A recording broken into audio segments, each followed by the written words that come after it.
Bonjour Sonia Mabrouk. Bonjour à vous. On va plus loin sur Public Sénat, le débat des grandes voix sur Europe 1, kiosque sur TV5 Monde, un des visages que l'on aime voir et entendre. Vous publiez un livre qui est déjà parmi les best-sellers, s'appelle Le monde ne tourne pas rond, ma petite fille, c'est un dialogue avec votre grand-mère, on va en parler.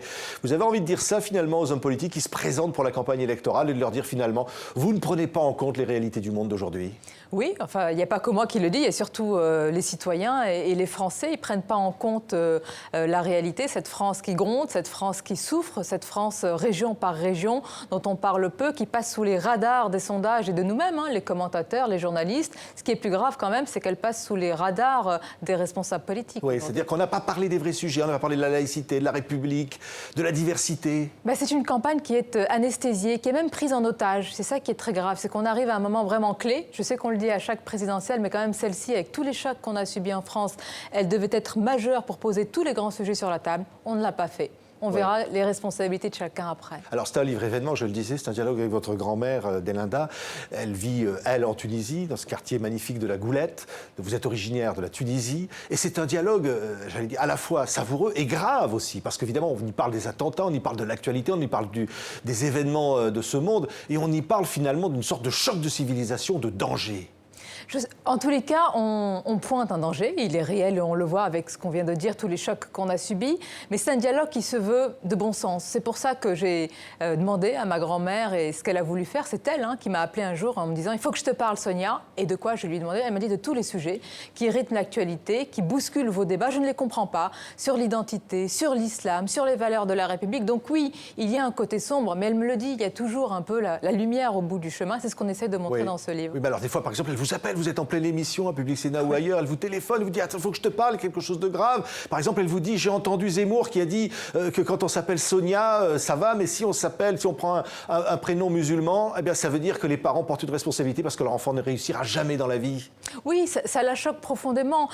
Par exemple, si vous prenez le cas d'Éric Zemmour, du polémiste Zemmour, elle comprend que c'est un phénomène en France. Et elle le dit elle-même, ma grand-mère, depuis sa Goulette natale, elle comprend que ces livres se vendent. Pourquoi? Parce qu'il touche justement une partie de cette France dont on a parlé tout à l'heure, cette France qui gronde. Mais quand il dit que le prénom, c'est la France, non. Parce qu'on peut s'appeler Sonia, Mohamed, Malika, Delenda et être la France aujourd'hui. Ça ne veut absolument rien dire. Oui. Et alors parfois, elle vous appelle, votre grand-mère. Elle vous dit « fais attention Sonia, tu es moderne, tu aimes ta religion, tu connais ton histoire. Finalement, tu représentes tout ce que les terroristes détestent. » Oui, et nous sommes nombreux et nombreuses dans ce cas parce qu'on fait partie de ceux qui questionnent tout simplement notre religion. Parce qu'on l'aime, on la questionne. Et aujourd'hui, quand on veut faire avancer une religion, quand on veut qu'elle soit compatible avec les valeurs de la République, il faut la questionner, comme tous les grands dogmes religieux. Quand on ne questionne pas une religion, c'est là qu'elle se meurt. C'est là qu'on la laisse justement dans son coin. Donc beaucoup de Français, de confession, de culture musulmane, quand ils posent des questions sur l'islam, il faut les laisser. Or, nous, on nous oppose tout le temps les critiques, l'islamophobie, tous ces slogans-là qu'on nous renvoie à la figure. Oui, mais vous dites qu'il n'y a plus d'intellectuels musulmans qui prennent la parole réellement. C'est vrai que moi, je regrette, paix à son âme, Malek Chebel, qui avait fixé un objectif. Je rappelle souvent que son islam des Lumières, c'était un objectif, parce que parfois, il était critiqué pour cela, mais c'est un but à atteindre. Et j'aimerais que beaucoup de personnalités, à son niveau, mais aussi au mien, des Français aujourd'hui de toute catégorie, de tout milieu social, prennent la parole pour dire cela, pour dire que cet islam-là existe, que c'est un but à atteindre, que c'est un chemin qu'il faut parcourir ensemble. Oui, mais la question se pose, est-ce que l'islam apolitique de nos parents et grands-parents peut encore exister? Est-ce qu'il n'est pas définitivement mort, cet islam-là? Écoutez, il y a une scène que j'aime beaucoup et que me raconte Delinda et qui résume ce dont vous parlez, c'est cet islam apolitique. Elle traduit ça par une image. Elle est à sa fenêtre de la maison de la Goulette et elle voit passer. On voit la scène, en fait, il y a 30 ans, elle voit passer des femmes. On est lors de la sieste, il fait très chaud en Tunisie. Elle porte un sefseri blanc, c'est ce voile blanc qui couvrait les cheveux des femmes qu'elle laissait parfois un petit peu tomber. Et hop, on arrive au présent et elle voit peut-être les petites filles de ces femmes-là qui portent une burqa.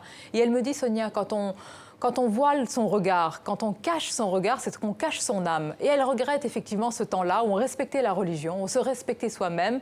Et c'est vrai qu'il a un petit peu perdu cet islam, mais la bataille n'est pas perdue. Oui. Alors votre grand-mère, parfois, elle vous dit j'ai entendu chez vous une polémique concernant la présence des femmes, plutôt l'absence de présence des femmes dans les cafés où il y a des hommes, particulièrement des musulmans. Et elle vous dit, moi aussi j'ai vu ça là-bas en Tunisie. Oui, c'est vrai qu'il y a une tradition dans certains cafés en Tunisie où il n'y a que les hommes. Évidemment qu'il y a des cafés mixtes en Tunisie et puis partout ailleurs au Maghreb, mais il y a encore des sortes d'îlots de résistance où il n'y a que des hommes dans certains cafés. Parfois c'est culturel. Et Delanda me dit, mais c'est pas normal. Il faudrait qu'on puisse aller dans ces cafés-là et ce n'est pas encore possible. Oui. Donc que ce soit en Tunisie. Et donc vous entendez la polémique en France et vous entendez par exemple Benoît Hamon qui dit oui mais c'était pareil dans les cafés ouvriers et ça vous énerve. Mais oui, ça me choque parce que que ce soit sur cet exemple ou d'autres, il y a un réflexe pavlovien qui est de tout relativiser. De dire non, mais c'est pas grave parce que regardez ce qui se passait, etc.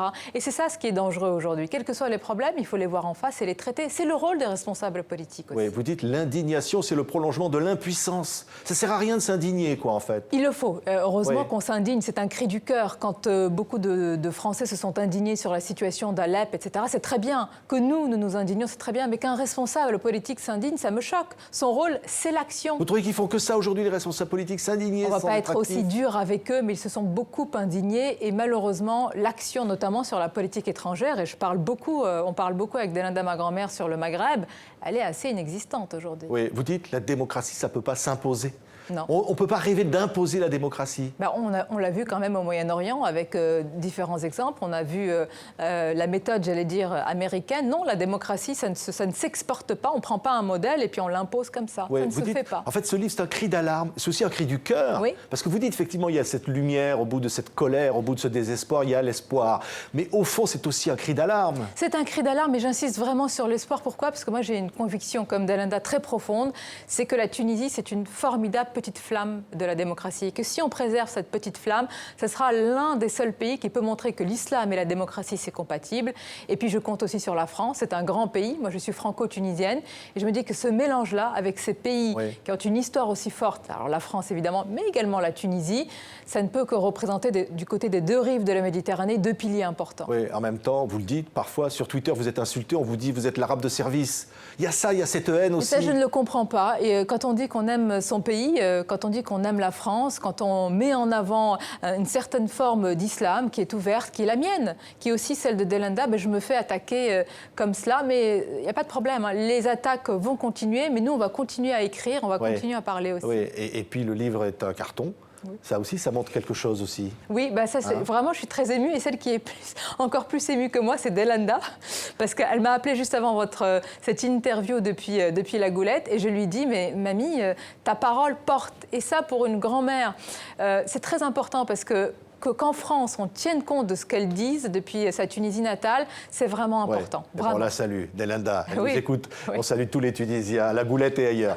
Merci beaucoup, Sonia Mabrouk, d'avoir été notre invitée. Merci beaucoup.